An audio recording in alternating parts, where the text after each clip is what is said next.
Hello Pokemon fans, this is ProPokeNoob back today to bring you another battle. In fact, I'm just back. Yes, I have made it through the hardest part of my homework, getting 3 essays done. Writing a 10-page essay in one night is not easy, ladies and gentlemen. That is tiring as frick.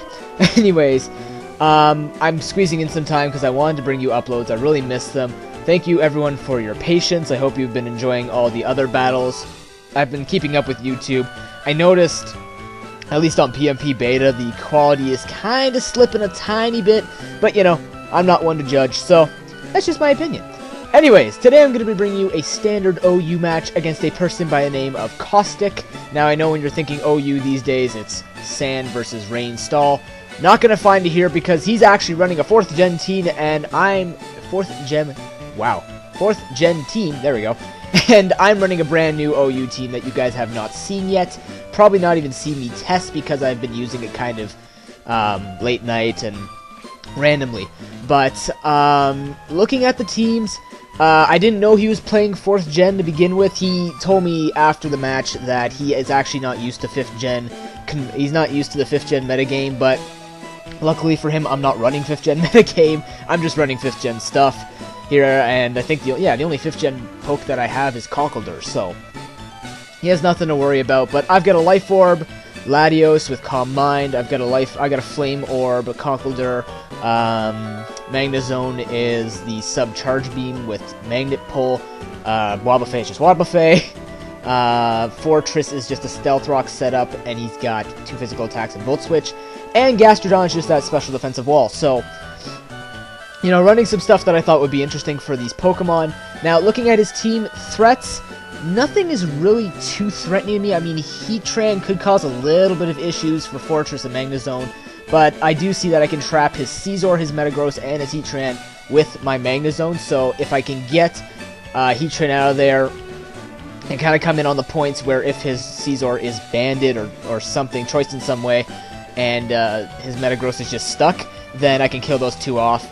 Otherwise, it's just going to be getting rid of that Heatran probably is the only thing coming to my mind. And I've got Latios with the Surf and Gastrodon just to do stuff for that. So, thinking about leads, I just decided to go for Fortress because he doesn't have a spinner. It'll be nice to get some damage off on that Scizor and that Dragonite especially, in case it is Choice Scarfed or anything like that. I just assume that these things are going to be Choice just to be, you know, kind of on the safe side, because it can happen, right? So, that's what I'm going to do, lead off of Fortress, and now I'll see you at the game. Now, I'm going to be honest, I feel like I just came out of freezing cold water and I'm just thawing out, so if my narration is a little off, please bear with me. Again, it's early in the morning, and I've been stressed to death with stuff, so this is kind of just me recovering with thoughts. But, like I said, I'm going to lead off with Fortress. He actually decides just to lead off with this Tyranitar, seeing that I don't have any other weather Pokemon on my team. So, he's actually got the Thunder Wave. Now, I don't know much about 4th Gen sets. I'm not gonna try and fake it, but he goes for the Thunder Wave on my Fortress. He's gonna switch into Heatran. I have the Gyro Ball, so the Paralysis will be nice. But he's gonna go for Taunt. I just kind of go for Volt Switch. I thought he would go for Stealth Rocks, but that's fine. I'm gonna get the switch advantage here. I'm gonna go into Gastrodon, my Fidel Gastro, copyright. And he's actually going to switch out into Rotom Wash, fearing the ground move. I just go for the Scald, kind of thinking he would do that. I get a crit, not too big of a deal. I was kind of hoping just to burn something, anything that he'd switch in, but I'm going to switch out now just into Fortress, just to see what he's going to do. He actually goes for Pain Split.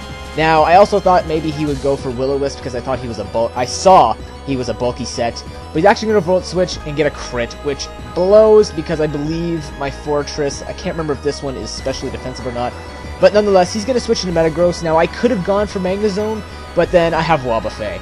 Admiral Akbar is going to come in. He goes for Trick, which is just fantastic, because I went for Encore. So what's actually going to happen here is, everyone, like, Poke Envoy was in the corner. He's like, oh, both are going to have to switch. No, because he's locked into Trick, so he has to go for it again. So just go for Encore, being Choice Scarfed. And now I get my leftovers back, as he actually gets his Choice Scarfed back in. So I figure the best Pokemon on my team to be choiced is my Latios. So I'm going to switch into my Latios to get that Choice Scarf. He can have my Life Orb. It's not going to make a big difference later in the game, as you'll see. But now that my Latios is Scarfed, absolutely fine. He's going to switch out into his Rotom Wash. I predict this go for the Dragon Pulse. because the only 2 attacking moves that I have is Dragon Pulse and Surf. He was probably fearing an HP Fire, which makes sense. But nonetheless, he's going to make a double switch, go into his Caesar to take the Dragon Pulse decently. Oh, actually, that's pretty good. But now, I hope he didn't have Pursuit, and I was also fearing a Bullet Punch. So I'm going to switch out, go into my Conkeldurr, which I know he can't take out with anything, as he actually goes for Swords Dance, which is not cool. But Conkeldurr here is going to be a Flame Orb set, just all-out attacking, Drain Punch, Mach Punch, Payback, and Stone Edge. He's going to go into Rotom Wash to be fodder to my Mach Punch, and that is absolutely fine with me. So, now he is going to send in his Metagross, and I know this thing has the Choice Scarf, and he's not going to Trick because he's going to get Flame Orb. So he's going to go for the Ice Punch. Oh, sorry, he's got Life Orb right now. That's right. That would be even worse for him. So I'm going to go for Drain Punch, get a lot of my health back, but between the not the Life Orb, the Sandstorm and the Burn, I'm not going to get a lot back. Now, I make a huge prediction here. I make an over-prediction. I predict his Dragonite to come in on a predicted Mach Punch, and not only does he stay in, but I miss. So I'm going to have to make a double down happen here. I'm going to take out his Metagross with a Mach Punch, and I'm going to have to let Conkeldurr die. If he had switched into anything else, it really wouldn't have mattered, because that over-prediction was just, that was extreme. But now I'm going to send in Wobbuffet, which is the safe thing. He goes into Tyranitar. I keep forgetting that you make Wobbuffet faster, and I'll show you why later. But he's going to go for Pursuit, obviously, because he thinks that I'm going to switch out. I thought I was going to switch out too, but now what I thought was, okay, I can lock him into Pursuit. I'm seeing how much it's doing.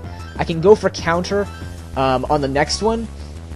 And then something dawns on me after this. So he goes for the Pursuit, does a decent amount. I'm going to go for the Counter, which does a lot to him. And it dawns on me. This is why you make Wobbuffet faster. Because you have Destiny Bond. So what's going to happen is, I'm going to go for Destiny Bond. He's going to take out Wobbuffet, but I'm going to take him with me. So that's another double down. It's actually 2 in a row. Cool. But now I'm going to switch into my Gastrodon, which is just the safest switch. He's going to go into Heatran, which kind of leaves him at a disadvantage here. I still don't know what Heatran this is, but he's going to switch out, go into his Dragonite, again predicting the ground move. I believe I just go for the Scald yet again. Now, I asked the guy, I didn't see any leftovers, so I asked him, "You're Lumberry, aren't you?" He goes, "Yes." So perfect. He's just going to go for the Roost. I'm going to go for the Ice Beam. I figured he's not going to be choiced if he switches in this way and then goes for Roost. Like, it's not going to be Expert Belt or Life Orb or anything like that. So, he's Lum, so I'm not going to Scald so much anymore. He's going to switch into Heatran. Don't want to over-predict. Also, I don't really need to waste his Lumberry. So just go for another Ice Beam. He's going to go for the HP Grass, and he's Life Orb. So, okay. I still see offensive Heatrans in 5th Gen, so I'm not going to think too much into that. But I am going to take him out with a Scald. He's going to switch in his Dragonite now, and on the off chance that he goes for the Roost, I just went for the Ice Beam. But no, he just takes me out with a Dragon Claw. Not a big deal. I'm just going to switch into my Latios, who is Scarfed. I'm going to go for the Dragon Pulse, hoping he doesn't have Extreme Speed, but he doesn't. I'm going to take him out there. And now his last Pokemon is the Caesar. Now, I make the switch, hoping that he doesn't have Superpower, and I go into Magnezone, because if he went for Bullet Punch, that would have been bad. He actually goes for the Swords Dance, which was good on his part, except I was hoping he didn't have Superpower, and it looks like he doesn't. I think it's Swords Dance, Bug Bite, Bullet Punch, and another move. But I'm just going to go for the HP Fire to finish off the match. That was an excellent match. Caustic, comment, rate, and subscribe, everyone. I hope you enjoyed this battle. I actually just took this last night, and it's really fresh in my mind. So it's kind of an easy thing for me to do. But I am not going to be going back to normal uploading yet. I want to get through these essays and get into exam period, because exam period I have tons of time to study. So I want to get through all that and make sure that I'm going to stay consistent. I don't want to say, "Hey guys, I'm back for a week," and then leave again. So we're going to stick to random. However, I am going to try and get one done for the weekend. Now, I'm going to warn you, it's going to be a long one, because I had an 80 or 81 turn match in NU, but you guys will want to see it, because it's going to be the most strategic thing that you're ever going to see in your life. I'm going to pick it apart and like go turn by turn as to these predictions, because both of us were actually playing really well. But that's what I want to bring you guys on the weekend if I can get time. But otherwise, everyone, I will see you when I'm back, and until then, have an excellent day. Peace.